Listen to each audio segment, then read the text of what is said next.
This is Deb. Let's see. 322. I managed enough. Love that. Okay.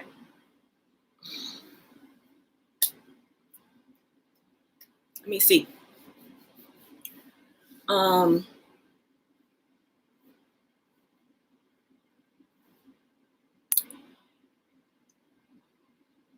Waking up, as you can tell, just 7:53 a.m.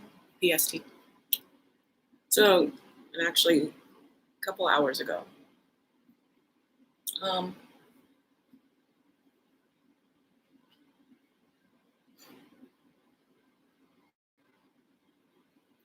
This is the morning after the evening of fearing retribution. I'm the landlady. Just this close.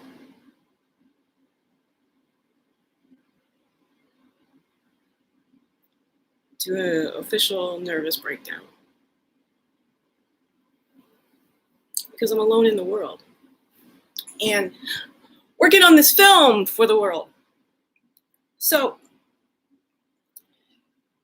it's about uniting extremes. This is something I've got to figure out how to get some short materials here. Start, especially talking to Jill. I mean, the thing is, I'm actually pretty sure Jill will want to stay around and talk for a while. But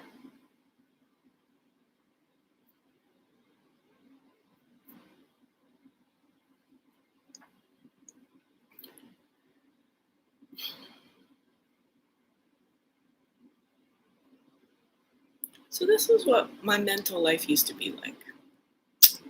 Things we're ramping up here into gamma brainwaves. My life used to be just weighted down by having no idea how social interaction worked, because nobody was saying truthful things. Nobody was saying relevant things. It's all this like noise. And that is worse, is it not? Noise. But it was, and in fact, the case that I took the decision in first grade, and there's more context here. I was banned from reading. I remember so well, and it's funny, I didn't have a memory until just about this last year. Got the reading book in first grade, found the longest word, like, well, that's helicopter. It's like, well, okay, I read this book. I mean, I'll be able to. How long? You want to stopwatch me? So then, going forward, there was a little table in the back. This is where we had to go to learn to read out loud. Well, I knew the longest word in the whole textbook before we even got started. So, I'll read out loud. And I did, I think, an excellent job. And this is what the teacher said. But we won't be having you read anymore, Deb. See, turns out I was supposed to read a sentence. And I read the whole book. Now it's like, Spot and Jane be doing shit. But nonetheless, this has been my life. I'm told I'm failing because the expectation was down here, and I just went up here to start with.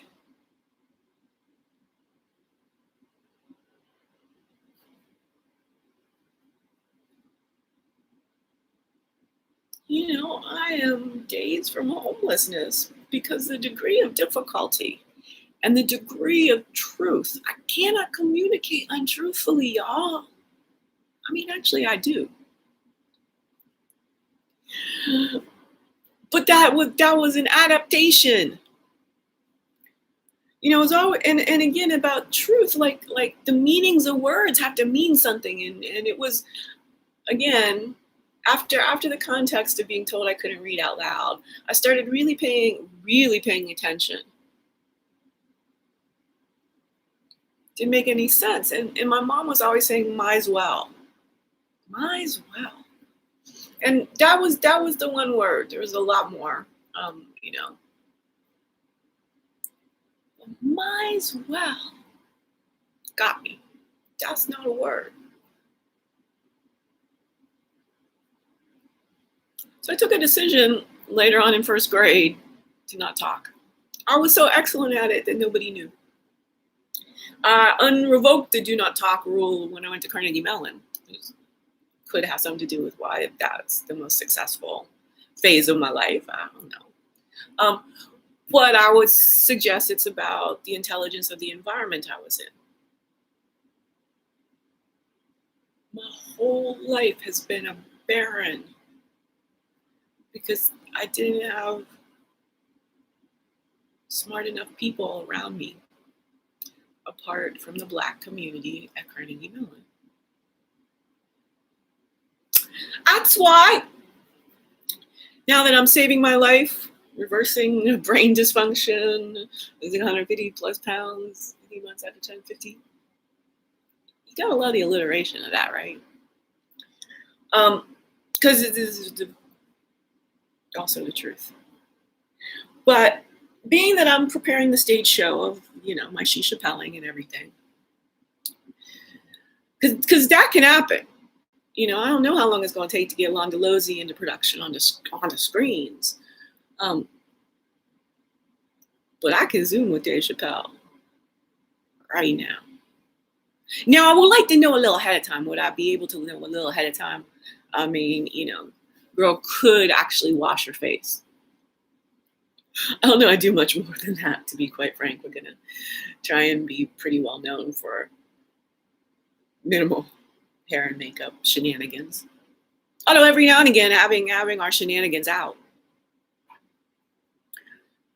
So yeah, a couple things. So right, I got busted for reading way too well in first grade. Should anyone need any proof, I am certain that there are standardized tests at the state of Ohio, and they're gonna be in boxes and shit, pieces of paper. I don't know specifically. It may have been third grade, but it was definitely by fifth grade. Every bar said I was performing at 12th grade level. What the fuck were the rest of them 7 years supposed to be about?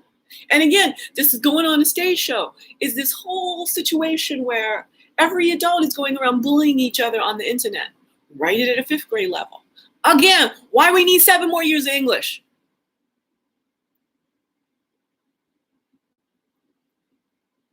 We cannot fix a failing civilization by writing at a fifth grade level. Now, we might want to get a whole cohort of fifth graders to tell us how they be running things. That's a different story entirely. And you will definitely figure out that fifth graders are much more capable than writing at a fifth grade level. You see, threw me out in how is this true for everyone? Yeah, we even like underestimating the writing power of the fifth graders. I'm telling you. Them standardized tests and whatnot. You put them into creative writing exercises, right? I'm not talking, who cares about grammar? Language is this emergent phenomenon. And you have to be able to hold both things to be true, which is what I was saying as a first grader. I'm all about, like, okay, we got to get the definitions right. That's as a first grader. Because you also got to add the variable of time. So as a first grader, my job in life is to go, ultimately, I'm going to be the woman, create this. I embody, therefore I am. What embody mean? What does being embodied? What is embodied cognition? Why is embodying more crucial than thinking? We all live in a time of mindfulness meditation, do you not? I'm gonna be a lot of fun to make a movie with.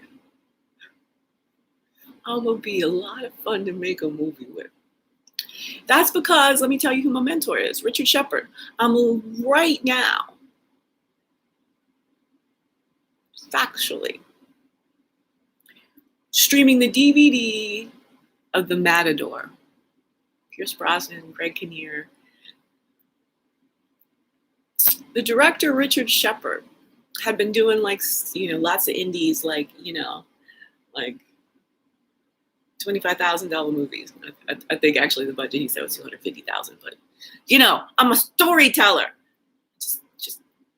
Just didn't have enough time to remember that extra zero. But I mean, still, $250,000 movie.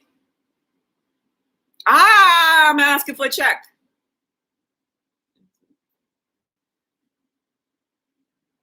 I'm looking I need a seed round of 500 grand.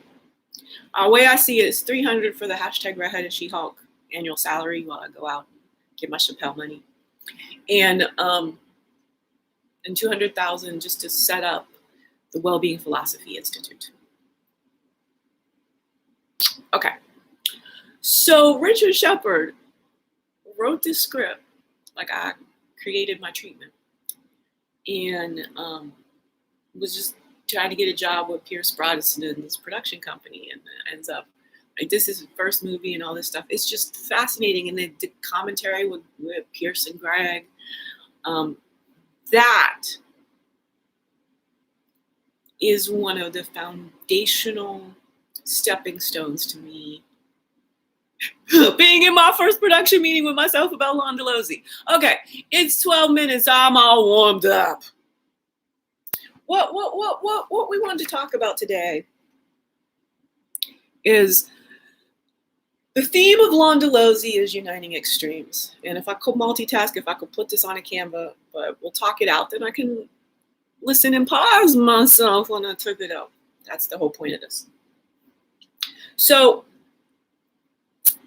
uniting extremes. Now, obviously, top is, Black excellence and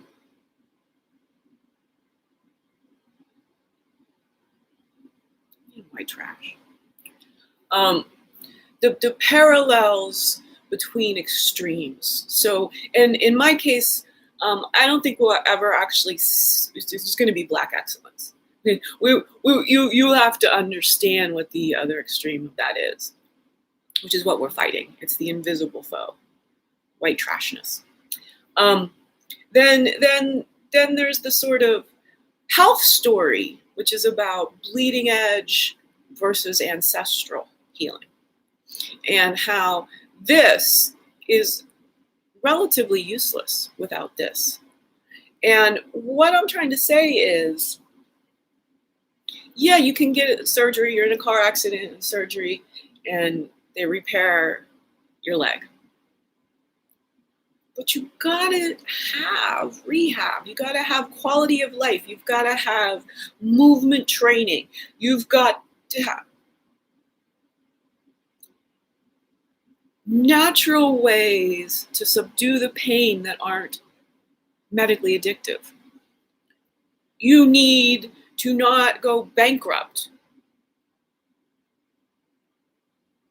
All these kinds of things that we've really forgotten about the responsibility of individuals in quality of life version of health. What you want to do is be all up in here because you don't want to hit the tipping point and needing to go to the doctor. I gotta get there. I'm leaning forward. It's not the yoga ball. It's always, and it's again such a challenge. That's why I think in some ways I don't like to spend time on the computer. So ergonomically to try and be as, can't really I don't know.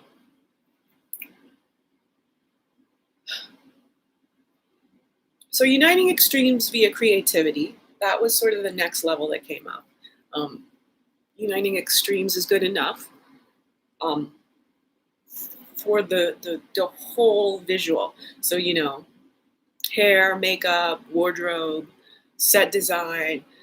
We're going to really want to play with now and then, city, country, etc., etc. Action is via creativity. So this is about completely disrupting, and again, is this a production secret or not? Because I think it's really astute as the executive producer to start putting out some red herrings about Lamont and Jill getting reunited on screen, right? We don't want to talk, reveal the movie, right, and everything. I don't know how well these things work. I don't know. I have no idea. But so of course, Lamont and I are the two Americans who go to Africa, and Jill will be there as Ma Precious with Moldswipe. So this is a note, because I want Jill to fund the movie up front. Then we're pulling a Ms. Winfrey, Mr. Perry move. If Jill and Lamont can fund a salary for me, and then work out, what we need to do. First off, we need the African screenwriter found and hired. Then what we want to do is create some videos. I'm sure Jill knows somebody in the video creating world to get hands-off funding.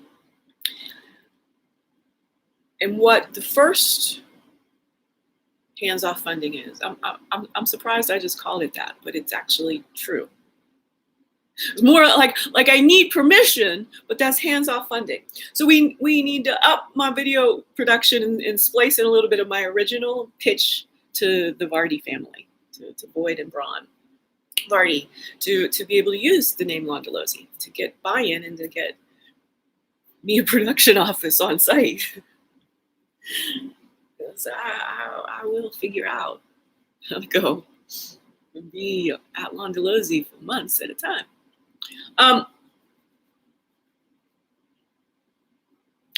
Why? Because I'm now obsessed with tracking.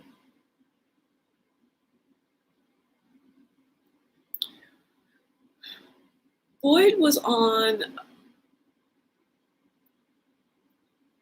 Aubrey Marcus's podcast last fall. And I had some cannabis dosing really come together at the right time when Boyd is talking about tracking. And I was in full sensate arousal. Everything was popping and popping. And Boyd was talking about being out, with the trackers, Shangan trackers. We're talking about, ancestrally passed down artisanal profession of tracking wildlife. Only very recently for rich whiteness. This would have been, wow. Look at me. So I'm had to warm up, and it's 19 minutes in, but it's all right here. But I don't know that anyone else could truly get this. And sometimes I forget. Tracking, the original profession. See, this is hunter-gatherer. And so what it is with Deb and well-being philosophy, so evolutionary logic. So I know about living in U.S. of hypocrisy in cities and needing to leave the freaking mainland. I'm so sick. Don't live on the continental U.S.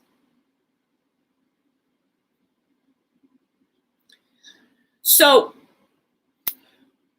going and, spending 6 months of my life in Northeast South Africa, in Gaborone. I know it's what's going to take the rest of this healing I need to do and guarantee me 50 more years. And this is mental fitness tracking. How Boyd was describing it, and again, he was really telling the stories of the lead tracker at that particular moment. I mean, he had to be able to have the ability. It's like I can now talk to you about how Chappelle and Robin Williams do their craft.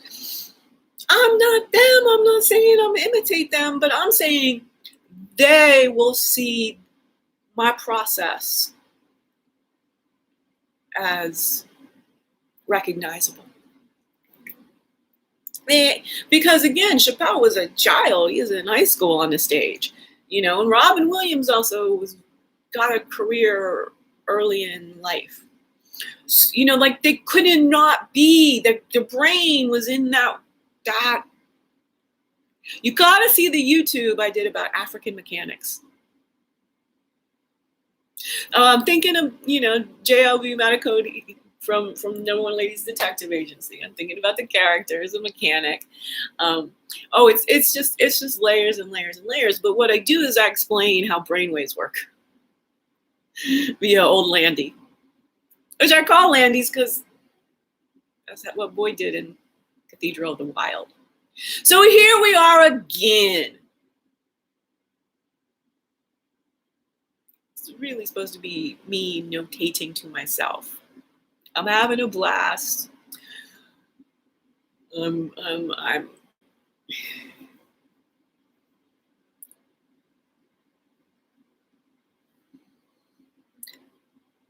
look, I'm the fountain of youth is getting your 9-year-old out as whatever age you are and playing your best life into being. You might start creating your fantasy band if you're a musician and just keep going and going and going. And the thing is you probably won't feel like the person that your best life would be to play with. You probably feel like they're so out of your league, right? I mean, this is the thing. Nobody gets a Chappelle in me. I mean, I'm surprised nobody's even just been you're delirious. But if they spend a minute and let me talk about it, it's seeing the way his mind pulled these things together and created the performance. It's the matrix way he thinks in the specials that I'm sort of like, I had all this materials, right? I had the materials, but nobody'd ever really reflected to me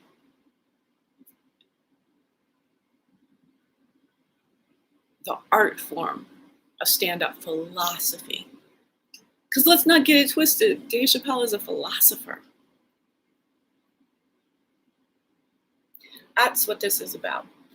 Okay, well, I'm in a lot of need over here. I've been living with a chronic disease solo for a decade. The money's running out. I got to make a lot of money. I got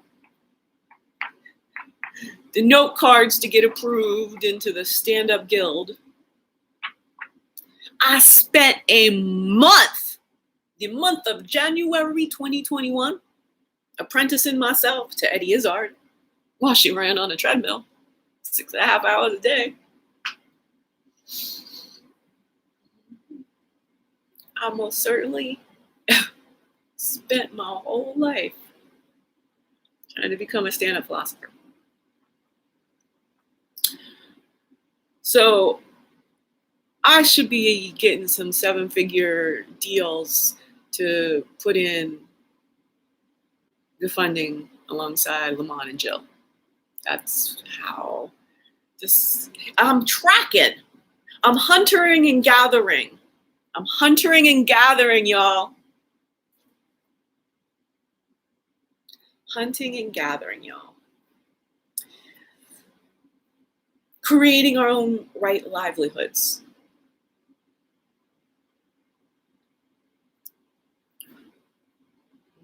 Back before we built this civilization and we enslaved people for plantations and we chained modern people into cubicle captivity, what we did for work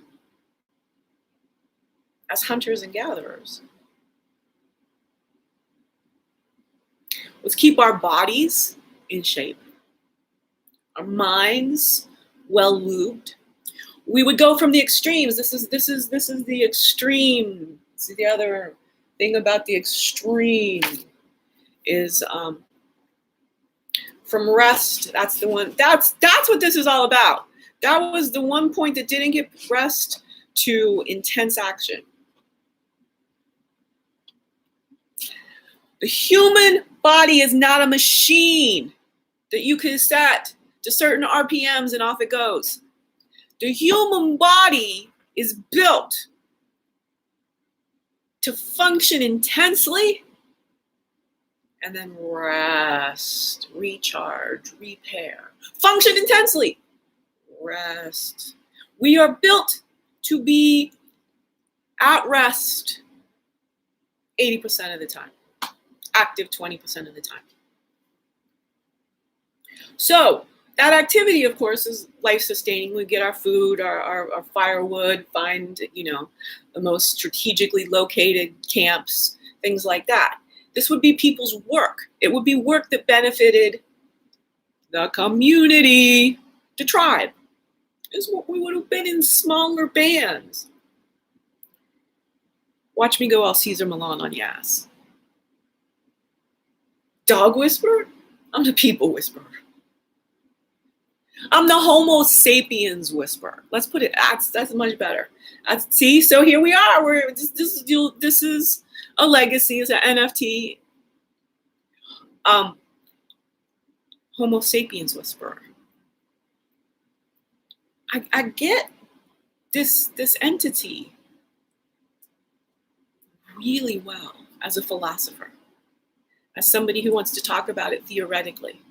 And the way I tell the theoretical story is practically applicable in your life. You can do this. This is the middle layer that no one seems to be getting when I do my spiels. And they're like, well, we don't know how to help you.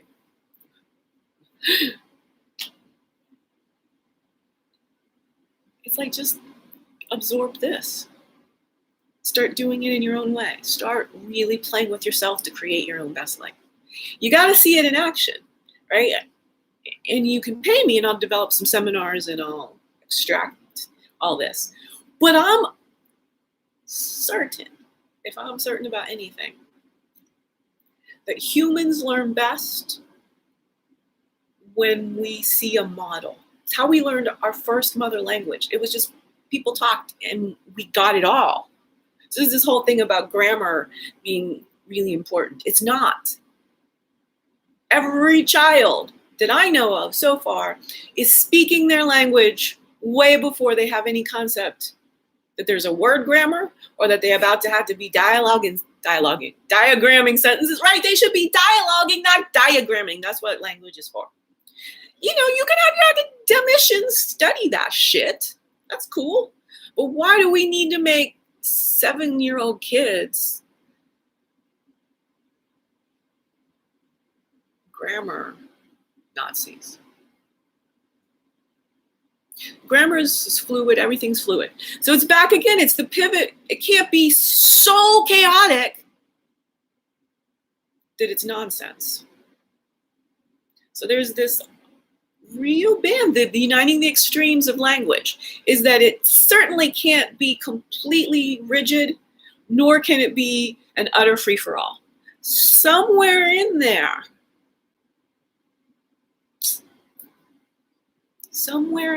is the balance that has language evolving and adapting as things occur, You ain't know anything. The letter COVID meant nothing to you. Just like 13, 14 months ago.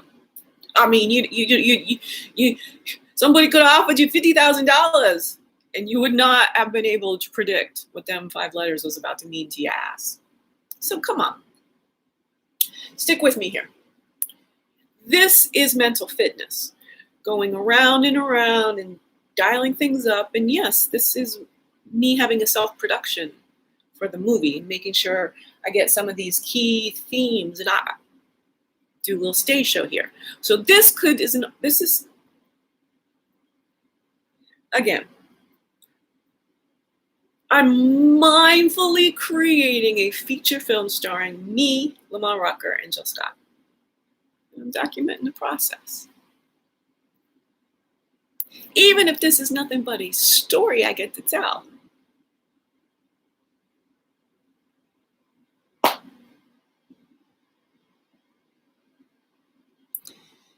All right, so to come in at a Pippin, what do we got to do?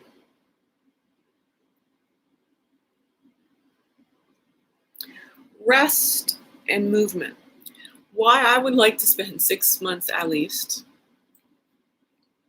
getting a little production office going in Londolozi, is so that I can heal from all this toxic mold exposure from climate change and so much pollution, and really absorb the art and science and philosophy of tracking.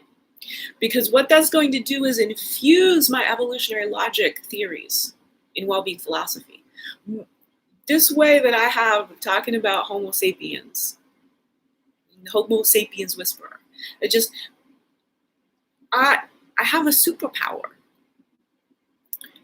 I call homeodynamic balance, which is a real dialogue between this small little conscious mind processor and everything going on in my body. And I can ratchet down and then, well, what is this about? And what is this pain? And it's the lack of human contact, right? I play with myself when nobody else will play with me. And the ways I play with myself, intelligence incarnate. Intelligence incarnate. That's embodied cognition again. It's that my midlife metamorphosis, pretty damn impressive looking, as it really is, from a polar bear to a giraffe. Like, that's not like, take me from the Pacific Northwest and make me be in Botswana, please. It's when I say something, it has meaning at this level, and this level, and this level, and this level.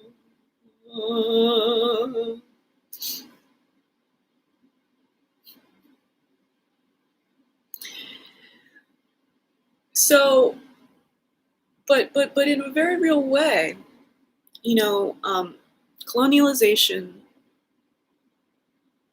decimated what we know about ancestral African civilizations. And they were marvelous. They were phenomenal. You think the Incas and the Aztecs? Well, where did the Incas and Aztecs come from? We're all African ancestrally. So they're Africans who went on rowabout. So are Aboriginal Australians, Hawaiian Islanders, Africans who went on rowabout, but not directly. So back and forth and row and row and row and row. So what we lost as far as African civilizations is worth going over a Pippin, obviously. These are my own notes.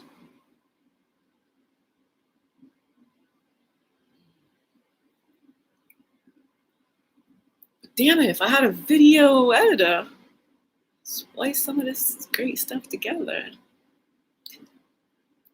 caterize it appropriately.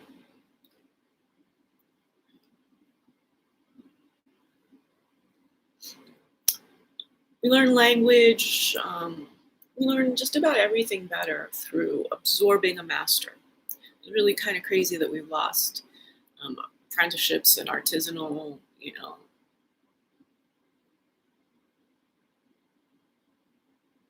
no, I would call them trades. It's and everything's become mechanized, everything's industrialized, commercialized, lowest common denominatorized, right? Another extreme is real LCD versus HCD. I'm so highest common denominator. I'm uniting the motherfucking globe. I'm trying my best. I'm not the fifth element. I'm the fifth force. I just don't want all that baggage of having to learn everything. So I'm saying, well, I'm gonna go from my pale U.S. of hypocrisy-ness to ancestral Africanness. Get as close as I can, and uniting the extremes. The most true thing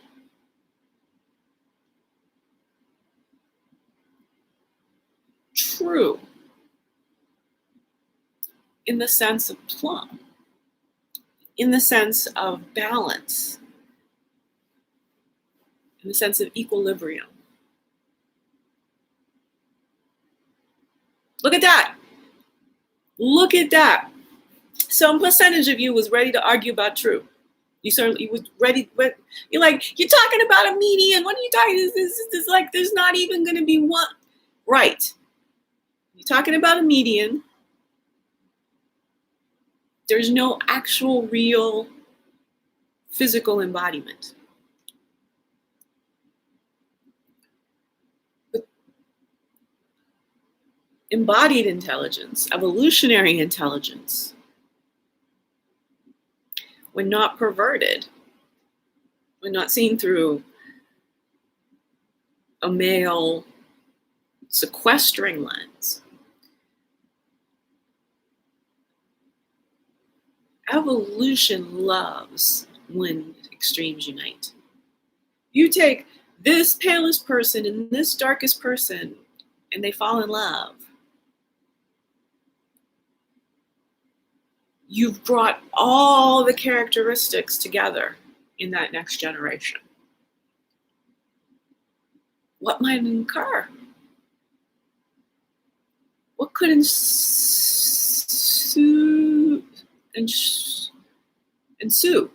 What I want to say, ensure.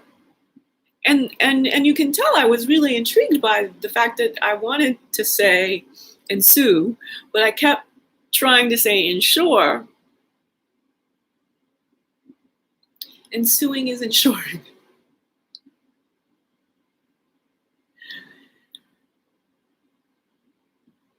Ensuring is ensuing.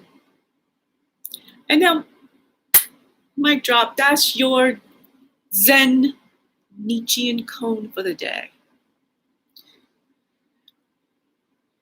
Words must have precision and be thoroughly and utterly able to have the piss taken out of them. Make jokes out of them. Harmony, y'all, it's been a great production meeting. I'm hiring you. She's hired.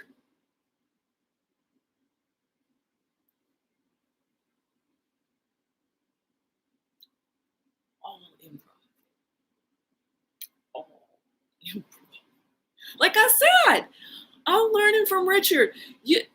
Being fun to make a movie with. I don't even need a script because, well, on purpose, I wanted an African screenwriter writing a freaking script. I don't know African dialogue. But I got the framework and making the framework and being able to be just like, I'm going to do this John on Zoom. I'm going to do this John via YouTube Lives. And then somebody's going to pay me for the digital artifact. Hashtag NT art. NFT art, sorry. I just left the F out.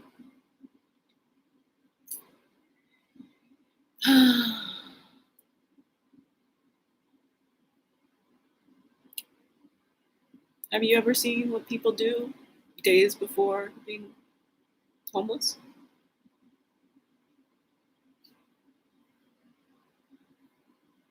Did I need to add that?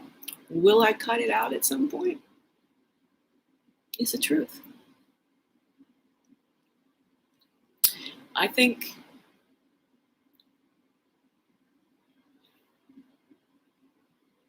I need to say this. I'm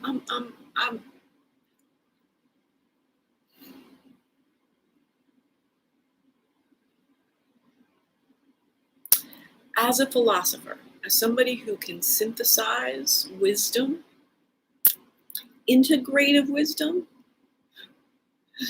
as somebody who doesn't want to go to Disney World, who wants to go to Africa, now that she's done something great and saved her life.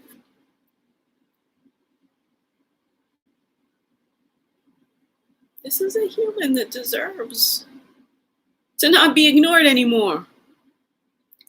This is a human who, beyond the sort of persona that she's finally gotten to be,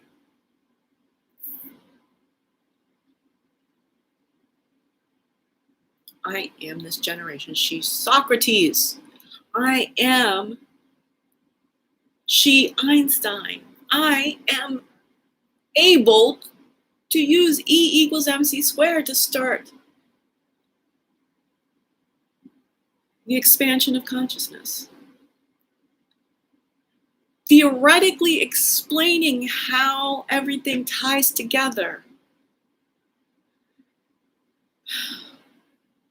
so that we see what's faulty, what's a flawed paradigm, so that we start making life-centric decisions using the math of life and evolutionary logic.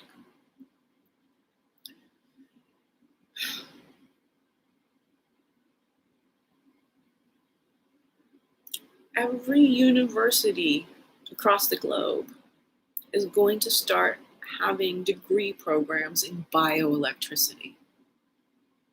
It's like there's biochemistry. The sooner that happens, the better for every single one of the 7.8 billion humans across the globe. As soon as we as a species are no longer denying our electromagnetic functioning and what that means philosophically. You see, you're going to deny that we're electromagnetic beings, but then we're all pretty much cool that our heart and our brains are making electrical pulses. But electricity is something you plug into the wall. It's a force, and just like collections of mechanical and chemical electrical forces.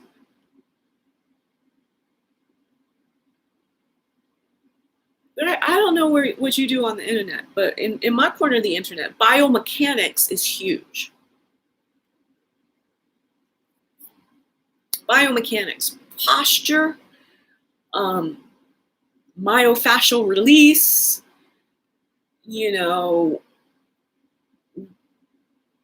structural